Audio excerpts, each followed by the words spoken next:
Assalamu alaikum. This is Rabia Rashid and you're watching RR Lectures. Welcome back. Today we will be studying Al-Farabi. Al-Farabi was known as the second teacher. Second teacher कैसे? The first teacher is known as Aristotle.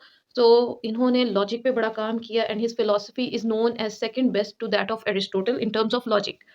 बल्कि मुस्लिम world में इनको pioneer कहा जाता है जो एरिस्टोटेलियन logic लेके आए बल्कि उसकी एरिस्टोटल की फ़िलासफ़ी इस्लामिक वर्ल्ड में जिसने इंट्रोड्यूस की ही वाज अल फराबी और ना सिर्फ इंट्रोड्यूस की बल्कि बहुत एक डीप इम्पैक्ट भी छोड़ा While studying his philosophy, we will go through the following topics. उनकी लॉजिक पे बात करेंगे, फिर यूनिटी ऑफ फिलोसफी जो उनका कॉन्सेप्ट था उस पर बात करेंगे.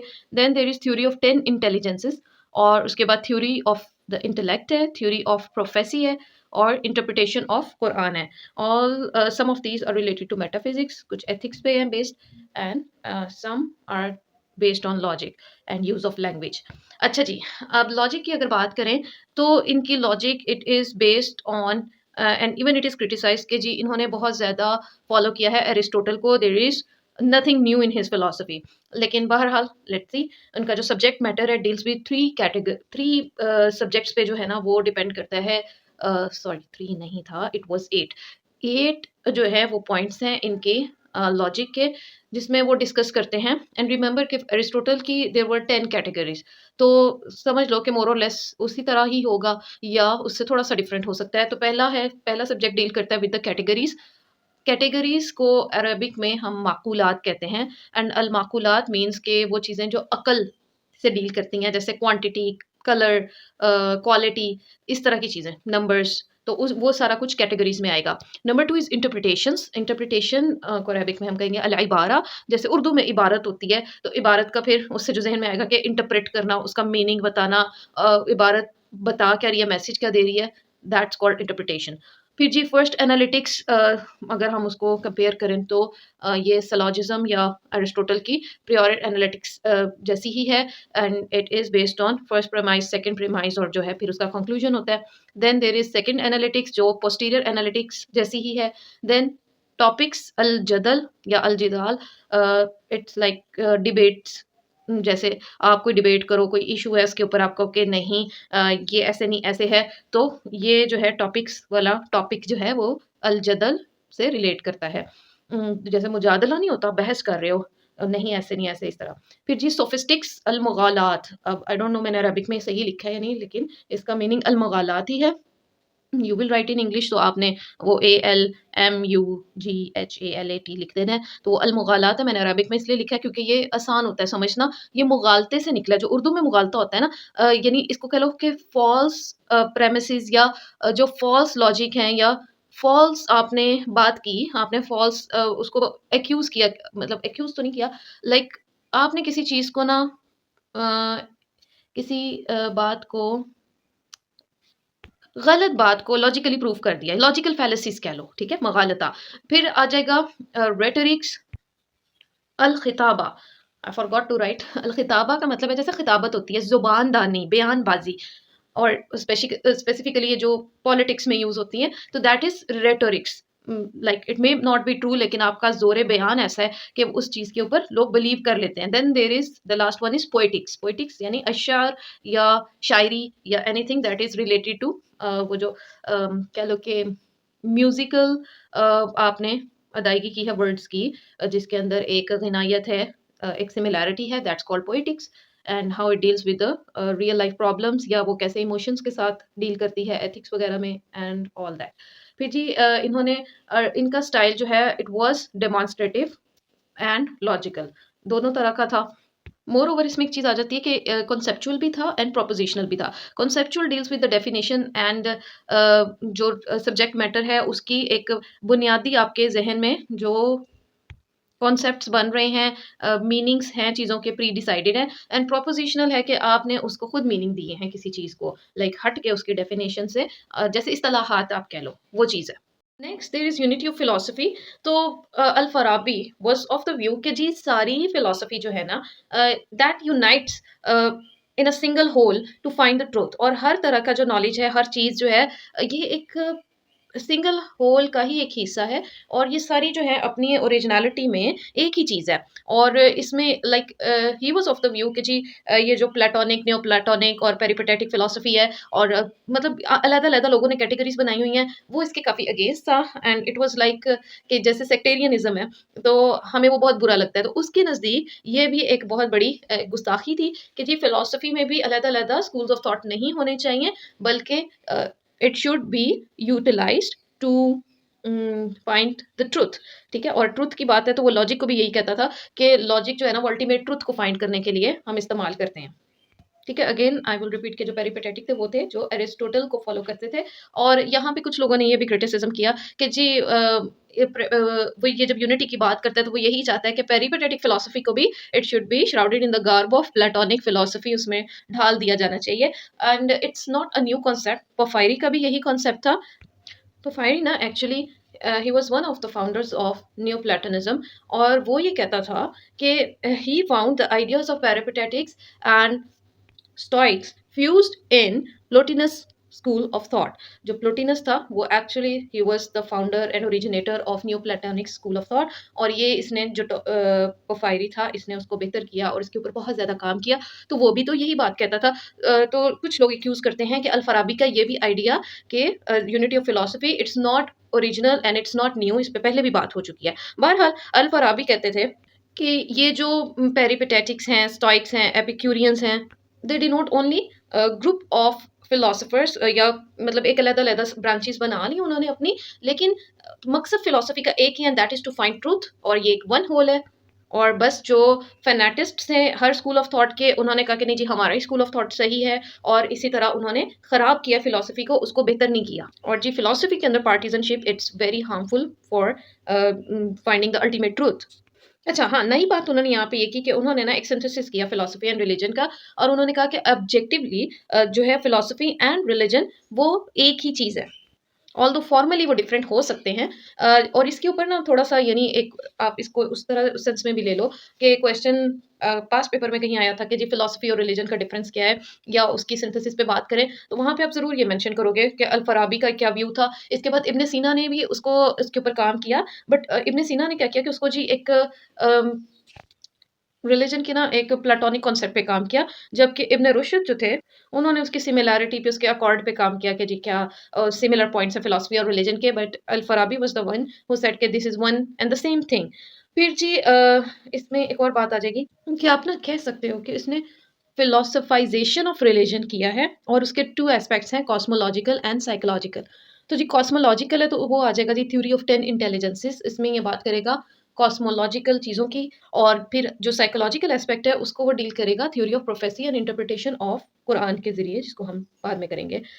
तो जनाब थ्योरी ऑफ 10 इंटेलिजेंसेस क्या बात करती है?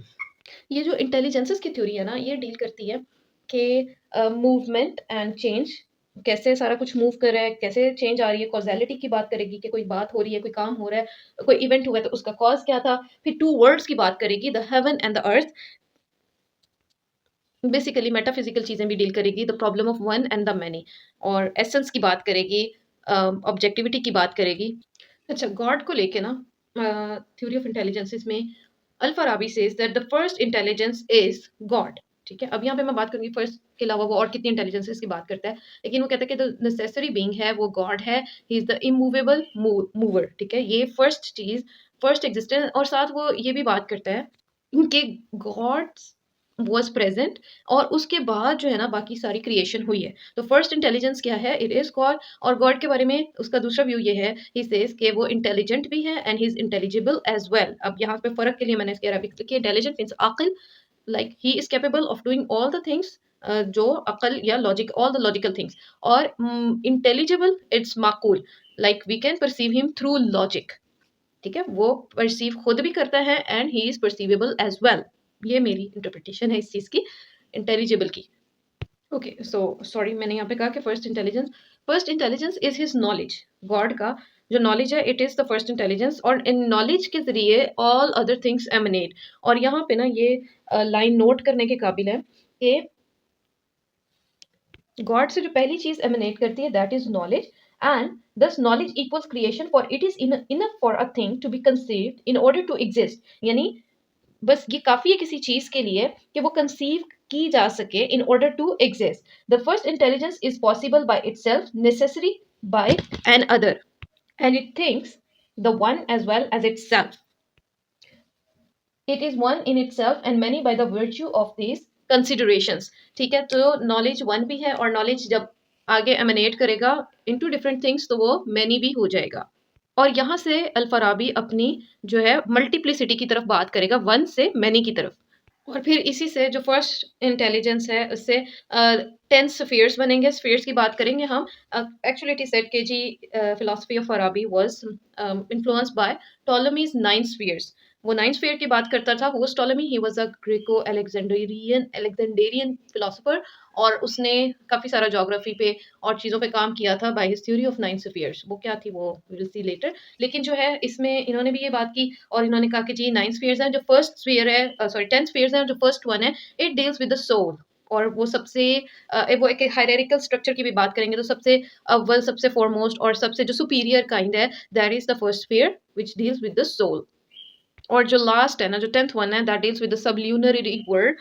ल्यूनर यानी it relates with the moons. तो सबल्यूनरी जो हमारा अर्थ है, और उसमें वो बात करेंगे कि ऑल द कह लो कि जानदार जो हैं विच हैव सोल, और उसमें भी सुपीरियर और इंफीरियर की फिर आगे कैटेगराइजेशन है। जो थोड़े से अकल रखने वाले हैं सुपीरियर वंस हैं, जो लैंग्वेज रखते हैं, अकल रखते हैं, बोलते हैं, रीजनिंग कर सकते हैं, दीज आर ह्यूमन बींग्स। और जो ये सारा कुछ नहीं कर सकते, और मतलब एक इंफीरियर अकल है, दीज आर द एनिमल्स। और फिर उसमें प्योर सेलेस्टियल और इम्प्योर अर्थ की बात भी होगी। That is also Greek concept के जी जो अर्थली चीज़ें थी ना। अब यहाँ पे कॉस्मोलॉजी भी थोड़ी एट वर्क है इस फिलोसफी में। वो ये कि जो पहले स्फीयर्स हैं they deal with the heavenly world, और जो सबसे लास्ट वाला है वो अर्थली या टेरेस्ट्रियल वर्ल्ड है। और ग्रीक फिलोसफी से भी ये कॉन्सेप्ट आया, और एक हमारा इस्लामिक भी इसमें आ जाती है वो चीज़, मतलब उसको वो करके फिलोसफिकली कि जी जो हेवनली चीज़ है ना दे आर प्योर। और एक है हमारा कॉन्सेप्ट के यानी जो फरिश्ते हैं या जो हेवंस हैं, और वो चीज़ें जो हमारे परसीव नहीं हम कर सकते, they are beyond our intellect, वो प्योर हैं, पाक हैं और अच्छी हैं, सुपीरियर हैं। लाइक अगर आप जन्नत में भी तो वही फल होंगे ना, सिमिलर इफ यू सी इन कुरान के, वो जो सेम चीज़ें होंगी जैसे दुनिया में फल खाते रहे, शक्लें वैसी ही होंगी, but they will be far superior. और हम जो है उसको अभी सोच भी नहीं सकते कि वो किस तरह की होंगे, हम उसको परसीव नहीं कर सकते, बट वी नो कि वो बड़ी अच्छी क्वालिटी, बड़ी अच्छी सुपीरियर चीज़ होगी, बहुत बेहतरीन होगी। और दुनिया की चीज़ जो है वो इन्फीरियर है और फना होने वाली है, ख़त्म हो जाती है, ख़राब हो जाती है। ऑल दिस इज रिलेटेड कि जी इम्प्योर अर्थ है। इधर से ना मेरे ज़हन में एक और भी बात आती है, कि अगर थोड़ा सा आप इसको एक्सट्रीम साइड पे ले जाओ, तो सैटर्न ने भी यही बात की थी, कि मैं आग से बना हूँ ना, अना खैरुम मिनहुम, के इंसान जो है वो तो मिट्टी से बना है, तो मैं इसको क्यों सजदा करूँ। और अगर देखा जाए तो आग तो वैसे मतलब अगर हम अपनी सोच की बात करें तो आग वाकई मिट्टी से तो सुपीरियर ही है। और इसी तरह फरिश्ते जो हैं वो नूर से बने हैं, तो नूर तो आग और उससे दोनों से सुपीरियर है। बट अगेन कि ये एक और अलग से डिस्कशन हो जाती है, बट थोड़ा सा ये कि इसमें ग्रीक कॉन्सेप्ट भी आ जाता है, और इसमें बहुत सारे रिलीजियस भी चीज़ें आ जाती हैं कि इंसान अपने आप को इन्फीरियर क्यों समझता है, बट अल्लाह मेड हिम, अल्लाह ताला तो कहते हैं ना, वलकद करमना बनी आदम, के बेशक मिट्टी से बना है, बट अल्लाह को वो उन दोनों चीज़ों से ज़्यादा अजीज़ है। फिर वो ये बात करते हैं कि जो ये स्फीयर्स है ना सारे, every sphere has its own intelligence and soul. अपनी भी इंटेलिजेंस और सोल है हर स्फीयर की अपनी, और इनकी हायरार्की है, कोई अच्छा है, कोई सुपीरियर है, कोई इन्फीरियर है। लेकिन ये अपनी सारे स्फीयर्स जो इनकी सोर्स ऑफ इंटेलिजेंस है वो किससे डिराइव कर रहे हैं? वो फर्स्ट इंटेलिजेंस यानी नॉलेज, और उससे आगे गॉड से वो इन्फर कर रहे हैं। और ये मूव भी कैसे करते हैं? जो इनकी मूवमेंट है वो फर्स्ट इंटेलिजेंस की डिजायर की वजह से ही वो मूव कर रहे हैं, और परफेक्शन की तरफ जाना चाहते हैं। ठीक है, और यहाँ पे वो ये बात भी कहते हैं कि परफेक्शन के ज़रिए, और ये अगेन ये हमारा तसव्वुफ़ वाला जो कॉन्सेप्ट आ जाएगा आगे, तो उसमें भी ये चीज़ आ जाती है कि परफेक्शन अटेन करने की कोशिश या उसकी तरफ मूवमेंट जो है, वो हो सकती है, और उस एक मुकाम तक पहुँचा जा सकता है। और वो ये कहते हैं कि ये जो है ना एक परपीचुअल डिज़ायर है, the lower desires the higher and all desires the one. ठीक है? जो सारी स्फीयर है उनकी डिज़ायर है, सारी जो इन्फीरियर्स हैं उनकी डिज़ायर क्या, हम हाई सुपीरियॉरिटी की तरफ जाएँ, और सुपीरियॉरिटी में भी towards the one, towards the actual reality हम जाएँ। ये एक तरह से स्पिरिचुअल अट्रैक्शन है, and it is similar to that of spiritual dynamism of Leibniz. और ये जो है ना एक म्यूज़िकल मूवमेंट की तरह का डायनामिज़्म है, एंड इट इज़ सेड कि जी अल-फ़ाराबी शायद म्यूज़िशियन थे खुद, उन्होंने किताब भी लिखी थी, म्यूसिका अल-कबीर, मोसीक़ा अल-कबीर। तो उसके अंदर भी कुछ चीज़ें हैं, तो उससे रिलेटेड जो है ना कि जी ये जो डायनामिज़्म है, ये जो मूवमेंट है और ये सारा कुछ, ये असल में ना उन्होंने म्यूज़िकल मूवमेंट दिखाने की कोशिश की अपनी इस फ़िलॉसफ़ी में। फिर वो ये कहते हैं कि 10th इंटेलिजेंस से एक मैटर निकलता है, हाइल HYLE, या नीचे मैंने लिखा भी है, थोड़ा सा रेज हो गया, एनिमल के साथ लिखा था। तो इससे ओरिजिनेट किए द 4 एलिमेंट्स। कौन से? Air, water, fire and air, water, fire and earth. ये जो 4 एलिमेंट्स थे ये हाइल से निकले थे। और फिर वो ये कहते हैं कि जो टेरेस्ट्रियल वर्ल्ड है ना, वो असल में डिफरेंट फॉर्म्स के डिफरेंट कॉम्बिनेशन से कंबाइन किया और बॉडीज और चीज़ें बनी हैं इन्हीं कुछ ही चीज़ों को, 4 मैटर्स को मिला के। और जो अर्थ की मूवमेंट है या सन की जो मूवमेंट है, वो हॉटनेस और कोल्डनेस इस तरह बनाती है, प्रोड्यूस करती है कि उसका एक इक्विलिब्रियम वो रहे और मुख्तलिफ फॉर्म्स अपनी शक्ल एक्वायर कर सके।